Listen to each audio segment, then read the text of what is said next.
Bien, va a iniciar Lía Ramírez.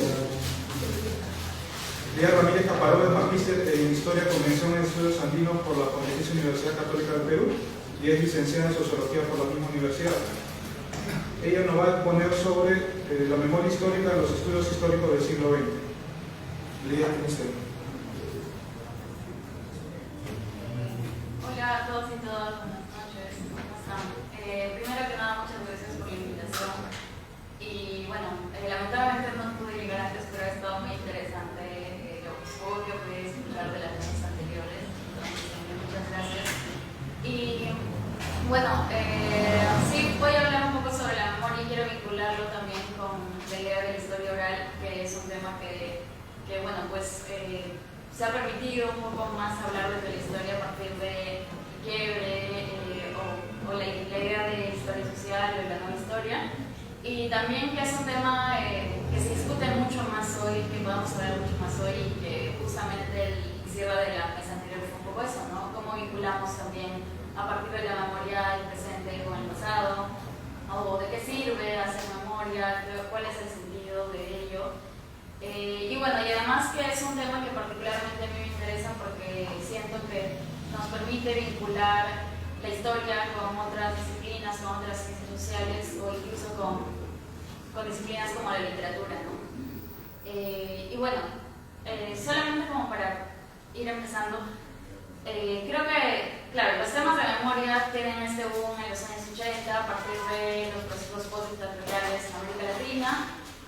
Ahí es donde empieza a usarse más el concepto de memoria, pero sin embargo conceptualmente nacen mucho antes, a partir de la década de 1920 más o menos, con el sociólogo Maris Halbach, y después en los 40 Pierre Nora va a estudiar mucho más ese concepto a partir de la idea de los lugares de la memoria, ¿no?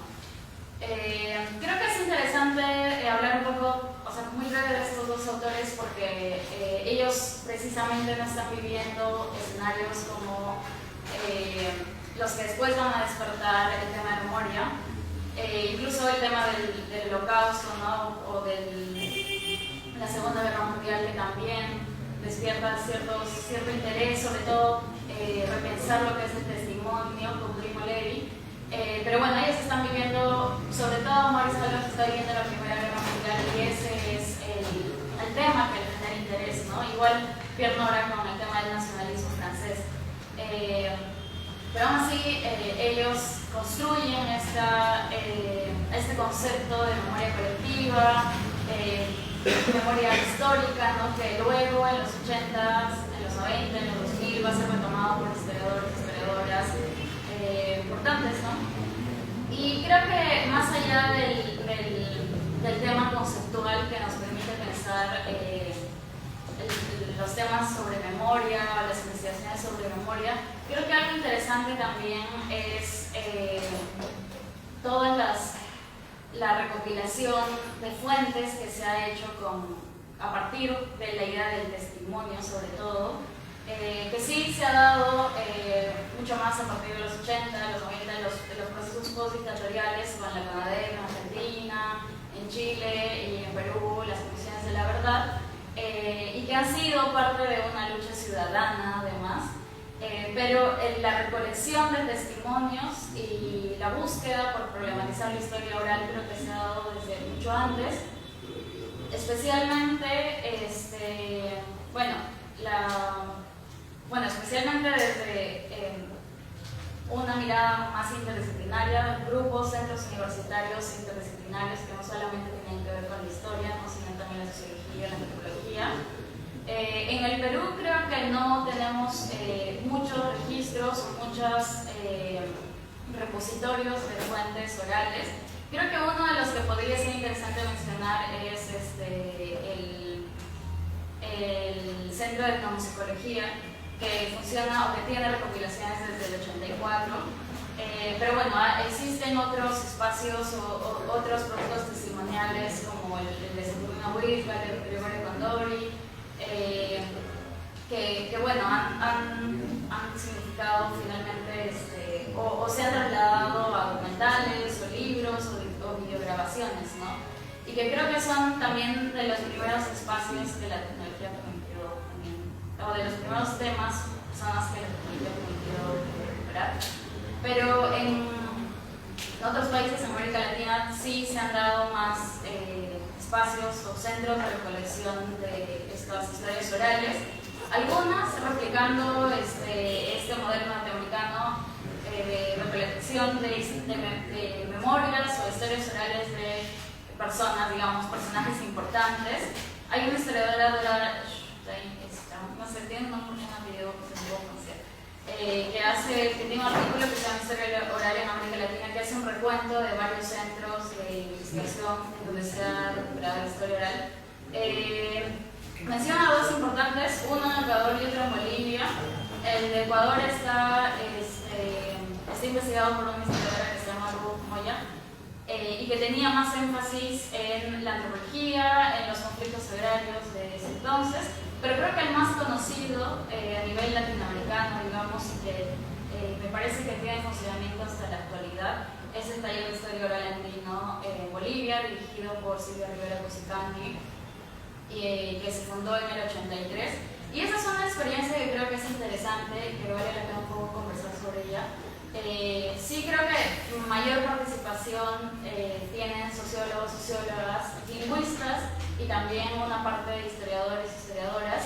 Lo interesante creo que es que Silvia Rivera forma este grupo con sus estudiantes de origen aymara, que tienen familias, que tienen un linaje familiar, ¿no? En comunidades, entonces a partir de sus propias historias de vida, de sus propios árboles familiares que empiezan a investigar, ¿no? Y su objetivo finalmente es encontrar o entender cómo funcionaban estas redes de caciques apoderados que, de acuerdo a lo que cuenta Silvia Rivera, son invisibilizados en la historia tradicional boliviana. Y bueno, ella cuenta que es un tema bien interesante porque en los años 20 esta red de caciques tiene una lucha legal contra el gobierno para defender y recuperar sus tierras, y ella dice, bueno, en la historia tradicional boliviana se ve mucho como o se narra mucho cómo las poblaciones indígenas luchan de manera violenta, pero no de estas formas legales que son más, o sea, que no son consideradas violentas, y esto ha ido, pues, ¿no? Esto va en contra de todos estos estigmas o miradas racializadas sobre el indígena. Y por eso creo que es un ejemplo bien interesante de cómo se puede utilizar la historia oral justamente para romper con miradas tradicionales de la historia y con miradas estigmatizantes sobre también una población particular. Y lo interesante también es que a partir de las grabaciones de voz que se hacen en ese taller, se pudo trasladar a la radio, que es un espacio de difusión de estas historias, ¿no? Entonces, eso creo que también es un tema que ocurre con la historia oral, que permite un tipo de difusión diferente, digamos, más amable, que es un tema que Rosa Troncoso también habla con el caso de los oaxaqueños, y que permite cierto sentido de reivindicación de estas poblaciones invisibilizadas. Pero, claro, sin embargo, lo que podemos pensar es si solamente ese es el trabajo que debe hacer la historia oral, si solamente es como recuperar esas voces, hacerlas públicas y ya, o hay más, ¿no? Y creo que ahí sí los conceptos y la problematización que hacen los temas de memoria nos pueden ayudar a pensar cómo analizar, cómo ser críticos con los testimonios que vamos recogiendo desde la historia oral, sobre todo porque un tema que ocurre con la historia y que es un debate que sería interesante también discutir y entender por qué los historiadores, las historiadoras no usan mucho las fuentes orales, que en cambio sí es algo que se usa mucho desde la antropología, la sociología, ¿no? Y que bueno, uno de los grandes temas que se discute es por la veracidad, que se asume o se puede pensar que son fuentes que pueden ser, en las que puede entrar mentira o ficción, Y también porque no siempre se puede entrevistar a personas que han vivido el momento que se está estudiando, ¿no? Sobre lo primero, es interesante que, bueno, algunos historiadores como Paul Thompson hablan de, y creo que ya más personas, hablan de cómo incluso las fuentes escritas no pueden tampoco tener ese grado de veracidad, porque también son fuentes que están hechas en muchos casos para pensarse o para discutirse en el futuro, y que en ese sentido tampoco podemos confiar plenamente en ellas, ¿no? Y claro, la pregunta es entonces si no se trata de veracidad, ¿de qué se trata, no? Otra mirada puede ser esta que les decía, ¿no? De cómo que no necesariamente las personas a las que se quiere entrevistar en el momento que se estudia, las personas a las que se quiere entrevistar están vivas. Y un tema interesante es ver cómo también hay ciertas historias que permanecen en el tiempo y que están ancladas en ciertas tradiciones, en ciertos espacios, ¿no? Por ejemplo, con lo de Rivera Cusicanqui tiene que ver con la comunidad y la territorialidad que permite anclar una historia a pesar de que hayan generaciones, o sea, que sean las nuevas generaciones, tercera generación, que recuerdan esa historia, ¿no? Eso es un tema bien interesante, ¿no? O sea, cómo como historiadores, como científicos sociales, nos agenciamos para recuperar esas historias que ya parecen muy lejanas, ¿no? Y sobre el tema de la veracidad, creo que también justamente es ahí donde los conceptos de memoria nos pueden ayudar, todo lo que se ha discutido sobre el testimonio, porque justamente el análisis del discurso en testimonio no apunta a la veracidad, sino que nos ayuda a entender cómo en un testimonio nosotros tenemos que ver estos vacíos, estos silenciamientos, estos secretos que se construyen en el testimonio, ¿no? Y el hecho de que existan esos vacíos, esos secretos, esos silenciamientos, ya nos está dando a conocer ciertos acontecimientos de esas comunidades o de esos grupos que están relatando su testimonio, ¿no? E incluso algunos hechos que se pueden interpretar como ficción también nos dicen o nos dan pistas de acontecimientos específicos o de formas de pensar de los lugares o de los grupos a los que nos estamos aproximando, ¿no? Creo que en ese sentido, dos investigaciones que son súper interesantes y que son recientes son la de Ponciano del Pino y la de Guido Chatti. Los dos estudian espacios rurales, ¿no? La de Ponciano del Pino me parece que es, o sea, este libro en el nombre del gobierno creo que es especialmente interesante y ha sido bastante cautivador para todos y todas. Y ahí hay dos cosas interesantes, ¿no? Ponciano del Pino nos muestra cómo la comunidad que vive de cerca este caso de la matanza de Churacay tiene que recurrir al secreto y al silenciamiento de ciertos acontecimientos específicamente para poder mantener cierta cohesión y mantener cierta seguridad. Y frente a esta comisión, Mario Vargas Llosa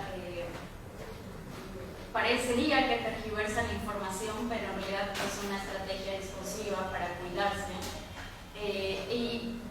Igualmente es un acuerdo, ¿no? Que es un secreto comunal para no decir cierta información. Entonces, esos son hechos interesantes, acontecimientos interesantes, que creo que solo podríamos entender con la historia oral. Creo que solamente podemos entender ese tipo de cosas desde la historia oral, desde el hecho de entrevistar a las personas y también entrevistarlas en diferentes momentos, ¿no? Porque este caso, lo de la comisión de Mario Vargas Llosa es en los 80, pero Ponciano del Pino hace toda su investigación durante muchos años y va encontrando cómo a través del tiempo hay un cambio o hay la posibilidad de ir entendiendo mejor este mecanismo del secreto, ¿no? Otro tema interesante que muestra Ponciano es la historia del ayudante Razuilca, que también es un hecho que él cuenta, ¿no? Cómo mucha gente en la comunidad hablaba de este suceso que había pasado como en los 50 más o menos, de que un avión de pronto es absorbido por la montaña Razuilca, y él pensaba, a ver, sería un avión que se no sucede eso, no hay ninguna noticia de un avión que se cae, y él finalmente da cuenta de que es un hecho, digamos, ficticio, ¿no? que se dice, que se menciona en la comunidad y que queda a través de las generaciones, pero que eso da cuenta de un imaginario de la gente, que es un avión que viene de Lima, y el avión que viene de Lima es absorbido por este auto, y eso muestra la mirada que tienen, ¿no? sobre este poder hegemónico que es Lima.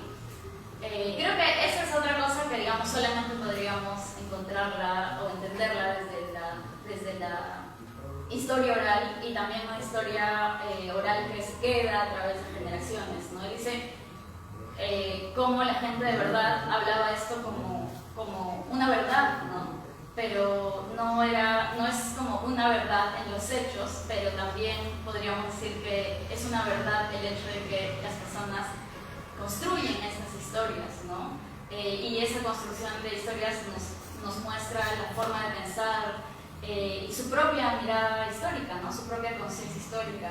Creo que esas preguntas no se podrían hacer sin todo este bagaje conceptual que nos da la memoria, y otra vez sin la metodología de la historia oral, ¿no? Igual en el caso de Ido Chati es bien interesante porque él nos muestra cómo un periodo histórico como los años 80, a nivel nacional se interpreta como un momento de mucha tristeza. Para la comunidad de Ongoy en realidad es un momento que se siente menos triste que el de los años 60, ¿no? Y que se recuerda los años 60 como el periodo de la gran masacre, a diferencia de los años 80, que más bien tiene un sentido de victoria porque pueden oponerse, pueden cuidar su comunidad, ¿no? Entonces también la memoria histórica permite entender cómo la gente tiene estas estrategias de pensar su propia historia para poder construir una identidad, por ejemplo, ¿no? de haber salvaguardado la comunidad y poder superar estos eventos traumáticos como la masacre de los años 60 que vivieron en un proceso de toma de tierras. Y bueno, esos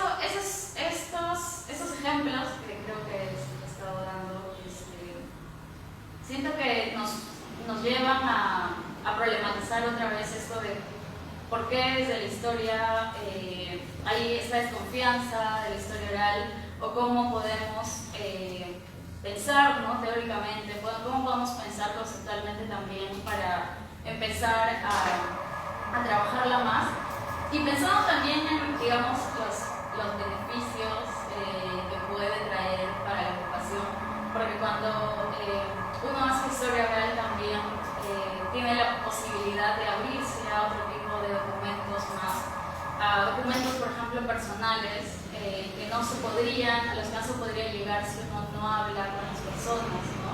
Y creo que a veces esos documentos son súper interesantes porque también permiten que las personas recuerden más cosas.